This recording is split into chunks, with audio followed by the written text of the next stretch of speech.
Inilah, inilah yang aku khawatirkan, Cundomanik. Inilah yang kutakutkan. Kenapa Kanjeng Ratu? Apa yang Kanjeng Ratu cemaskan? Ratu Gendeng Permoni, Cundomanik. Ratu Gendeng Permoni? Ya, Kenapa dengan Ratu Gendeng Permoni, Kanjeng Ratu? Gendeng Permoni memperalat Niwingit. Memperalat Niwingit? Dengan kekuatan Ratu Gendeng Permoni, Niwingit yang punya dendam pada Tumenggung Cokro Nanggolo kini datang ke Katumenggungan untuk melampiaskan sakit hatinya. Kalau kedatangan Niwingit ke Katumenggungan akan membahayakan keselamatan Ni Dewi Ayu Sekarsari dan bayinya, izinkan saya untuk menghadang jalannya, Kanjeng Ratu. Menghadang jalan Niwingit sama dengan menghadang jalan Gendeng Permoni, Cundomanik. Apa ini tidak akan membuka permusuhan antara Segoro Kidul dengan Setro Gondomait? Kalau memang itu yang harus terjadi, apa boleh buat, Kanjeng Ratu? Tidak. Bagaimanapun, aku tidak ingin bermusuhan dengan Setro Gondomait. Kita harus menghindari permusuhan antara penguasa gaib dengan penguasa gaib yang lain.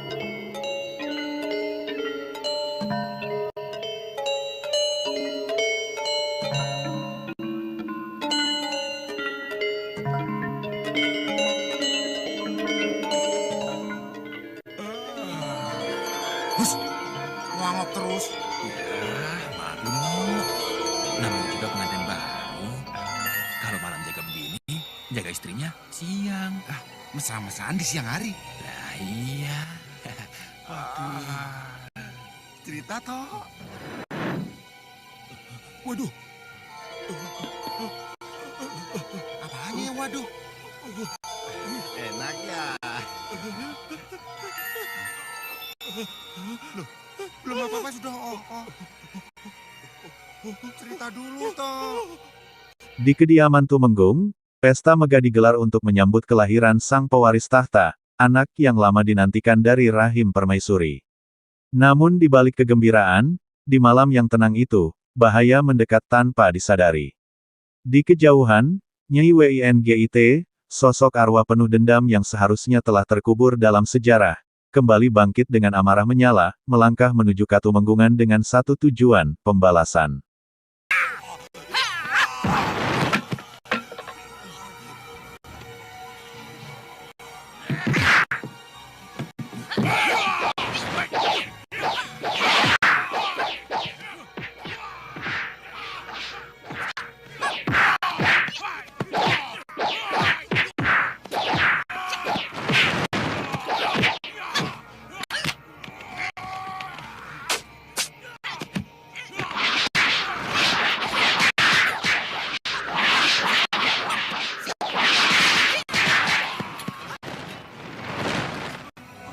Niwingit ngamuk! Awas, Niwingit ngamuk!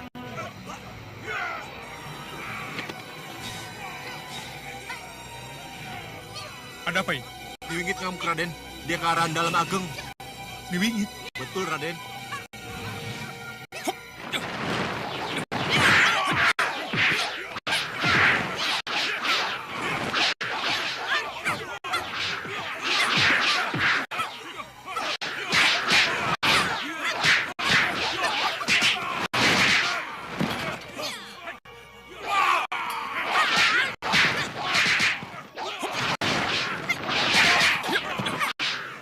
Niwingit? Kenapa kau seperti ini? Merusak dan membunuh orang-orang yang tidak bersalah. Kenapa? Aku ingin ketemu Cokro Nanggolo. Minggir!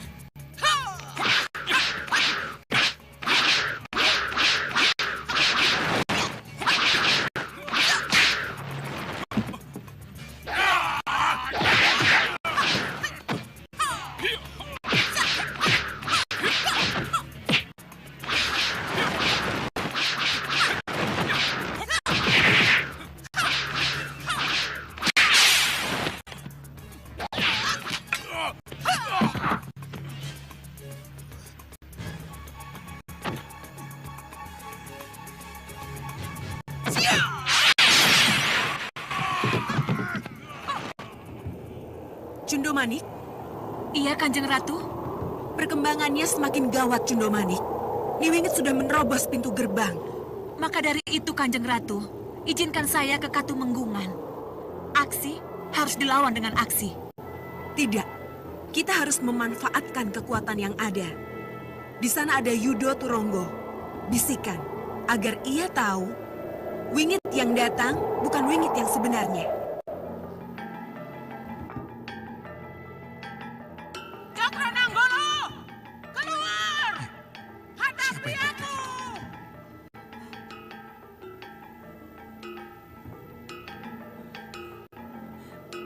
Ketiwasan, Kanjeng. Ada apa? Niwingit bikin geger. Niwingit? Iya, Kanjeng.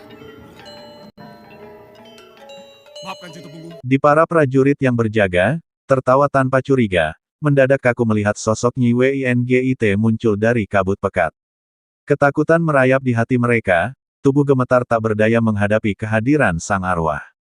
Satu persatu pasukan tersungkur di hadapannya, kekuatan mereka tak berarti. Tumenggung pun terlambat mengetahui kehancuran yang telah terjadi. Bahkan kepala keamanan terbaiknya, yang selama ini tak terkalahkan, tak mampu melawan kekuatan luar biasa Nyi Winggit. Cepat!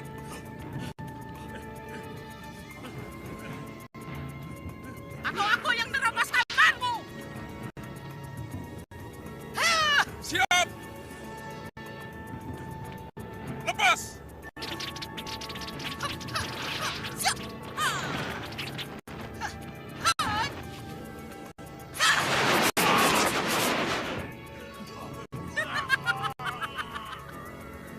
Jangan mendekat, Dinda.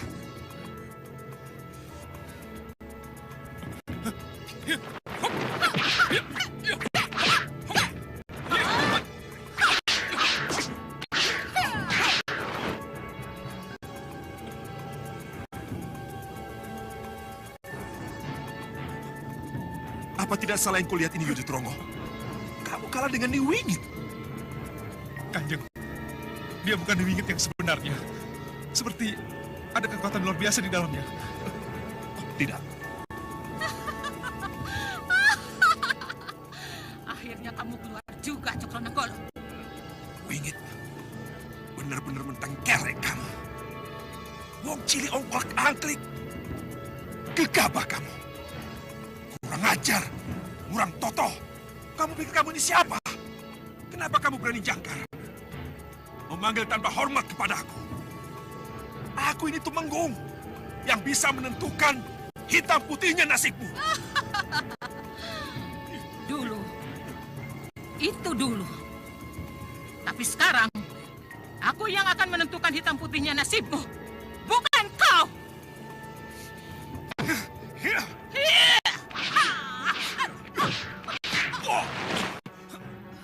Dan ayo, jangan berbahaya.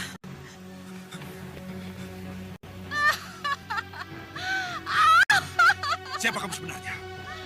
Siapa yang menjadi pelindungmu, Niwingit? Kamu ketakutan? Kamu takut, Cokronanggolo? Tidak, tidak. Sedikit pun aku tidak takut padamu. Termasuk pada pelindungmu.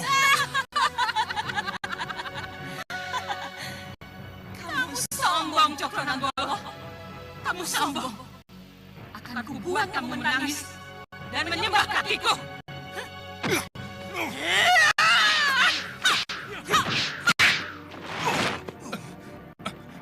Dengan hati bergemuruh, para prajurit yang tersisa melaporkan kehancuran itu kepada Tumenggung. Marah dan tak percaya, ia keluar dari kedaton, memimpin pasukannya sendiri untuk menghadapi Nyi Winggit. Pertempuran sengit terjadi, tapi serangan Tumenggung tak mampu menembus pertahanan arwah yang dipenuhi kekuatan gelap. Ketika harapan hampir lenyap, Tumenggung memerintahkan kepala keamanan untuk mencabut nisan dari makam Nyi Winggit, berharap ini bisa menghancurkan sumber kekuatannya. Namun sebelum lenyap, Nyi Winggit melontarkan kutukan, sumpah yang akan menghantui raja dan permaisuri, kata-kata yang Tumenggung abaikan sebagai ancaman kosong.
merangkak dan ciumlah kakiku.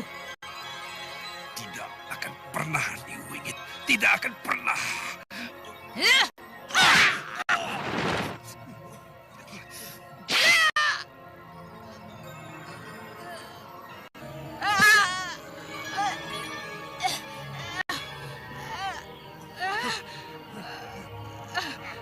Siapa yang melakukan ini? Siapa?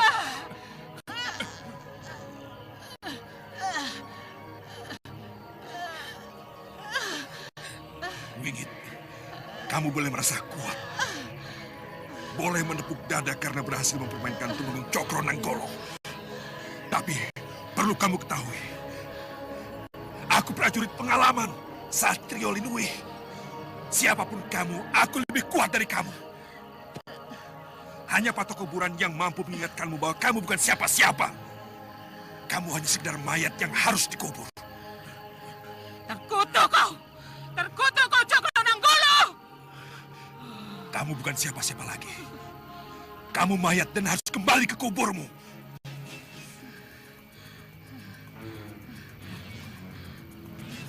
Baik.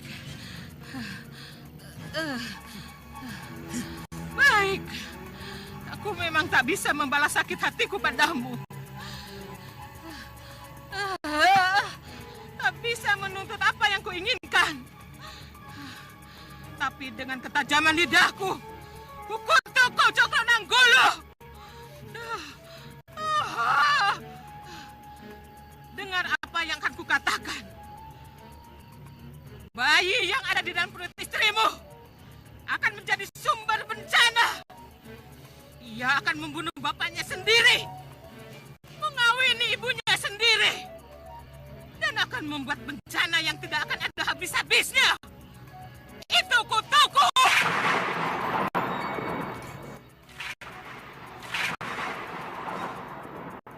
Dan akan terlaksana.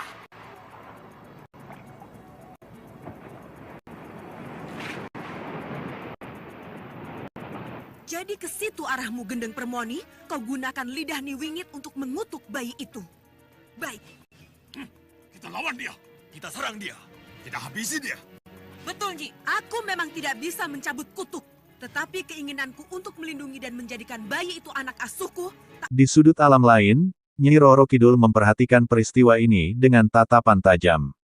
Ia terkejut saat melihat kutukan Nyi Winggit mulai menjadi kenyataan. Meski dengan kekuatan besar yang dimilikinya, Nyai Roro Kidul tak mampu membalikkan kutukan itu, karena kekuatan hitam Gendeng Permoni telah merasuki jiwa Nyai Winggit. Meski begitu, ia bersumpah akan melindungi sang bayi dari ancaman kutukan, menggunakan segala kekuatannya.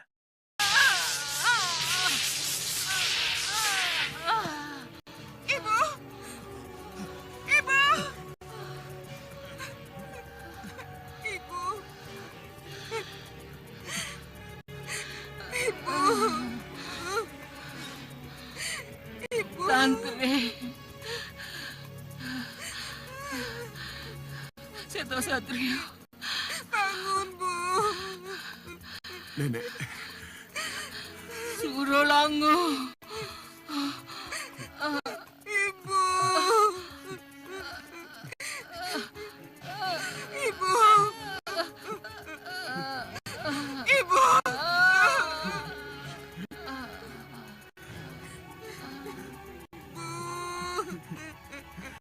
nenek. Nenek.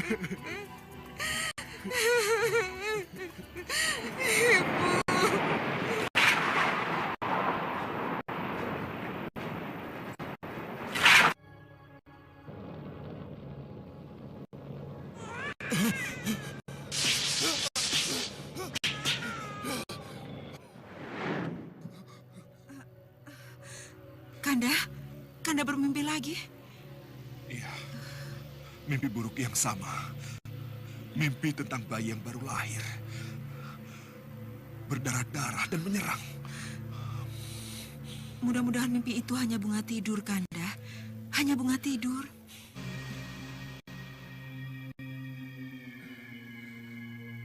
Saya mohon maaf, Gusti.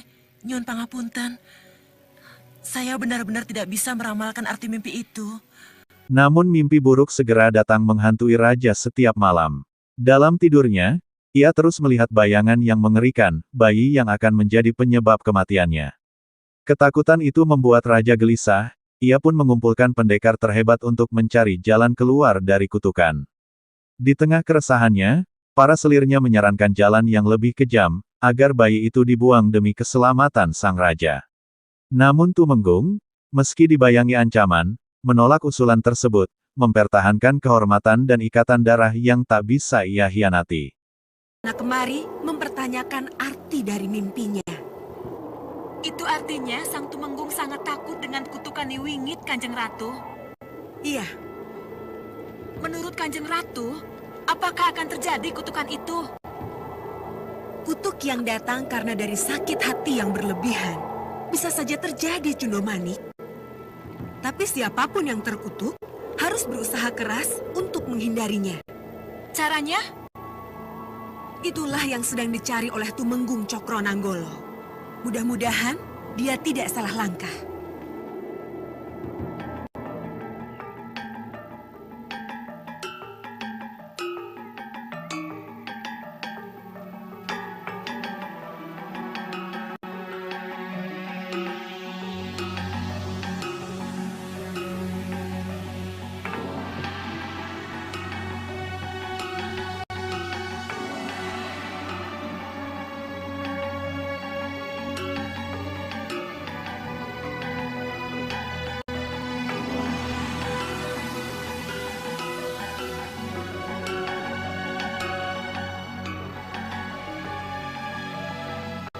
Yudhatrongo.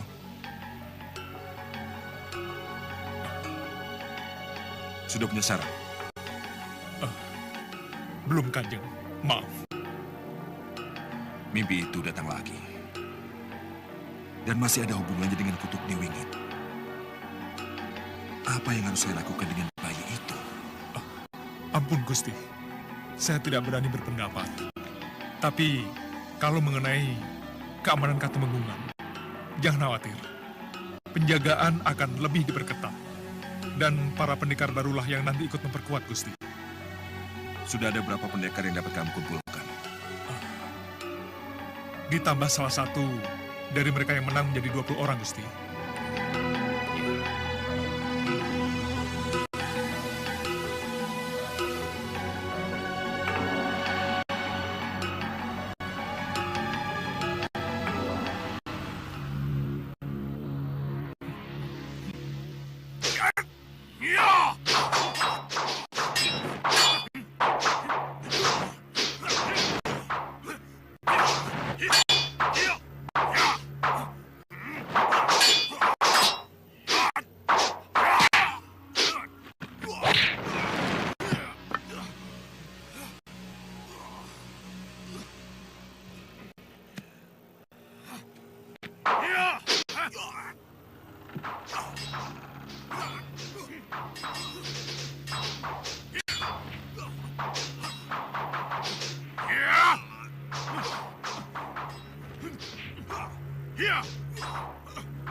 Kanjeng Tumenggung, Loralini, siapa yang menyuruhmu ke sini? suara hati saya, Kanjeng. Suara hati. Kamu bicara tentang apa? Tentang bayi yang ada di dalam kandungan Kang Bo Ayu Sekarsari, Kanjeng. Lancang kamu. Mohon maaf, Kanjeng. Tapi saya punya saran agar kutuk Niwingit bisa dihindari. Aku tidak membutuhkan saranmu. Untuk menghindari kutukan, apa salahnya kalau bayi itu dibuang, Kanjeng? Gila kamu. Kamu bicara